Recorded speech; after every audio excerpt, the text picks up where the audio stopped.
you've served in the Australian and British armies. You went to Oxford and studied law, and you became the heavyweight boxing champion there. So clearly you can take a hit. What was it like, and what got you into boxing?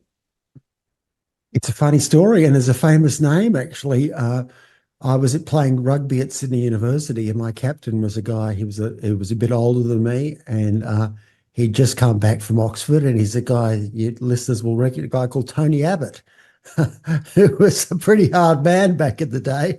And he said he I don't think he quite recovered from going to Oxford. He just he loves it, and he was like, he couldn't quite explain it, but he said, you'll never, he said you'll make friends there that you will never forget. And he said, if you can't get into he was a good rugby player, but he didn't make the Oxford rugby side either. And he said, if you can't make the Oxford rugby side, I'd suggest you box like I did.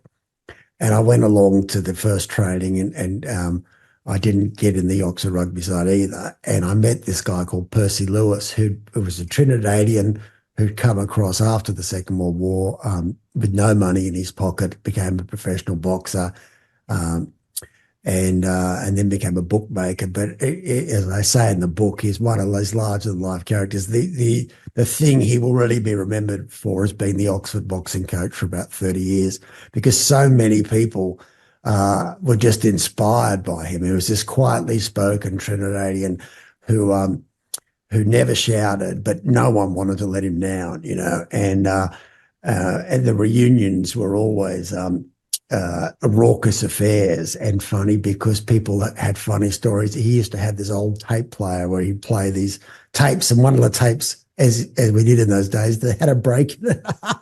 And he just sticky taped the break so the music would go soft and then start again. It was the days before compact discs anymore. The compact discs were a new thing. And we'd listen to this reggae music or Trinidadian music, and we'd do our skipping. And we trained every night in the dark and the rain in Oxford, but it was inspiring. And I loved it. Yeah, I wasn't particularly natural at it, but what he liked about me was I turned up. I was determined not to go away from Oxford without something to show for it. And like Abbott had been the champion boxer, and so I just worked at it and worked at it and worked at it. And it was quite interesting getting hit in there, because I was the heaviest, and so there was no one at the university to sort of put me under pressure. So the coach used to take me out to fight or practice against sort of professionals, and they hit hard.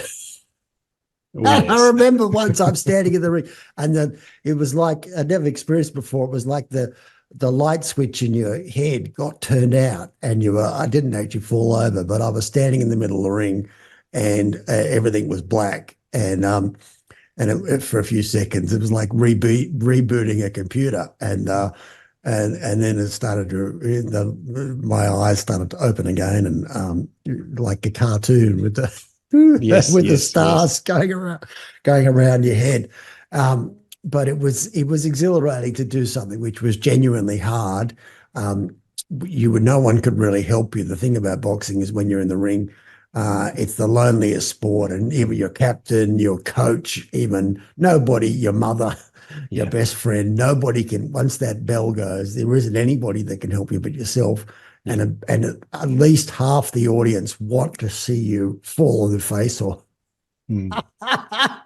So it's pretty confronting, and but that was great. I think the harder the challenges are, the more you get out of them. And so I really liked that, and I always remember that, and even now facing my trials, the people I have a fair bit of good-natured contact with is my old boxing buddies from over 30 years ago, but they still stay in contact, and some of them are even in America and far-flung places of the world, but they still send me emails, and we have a bit of a chuckle.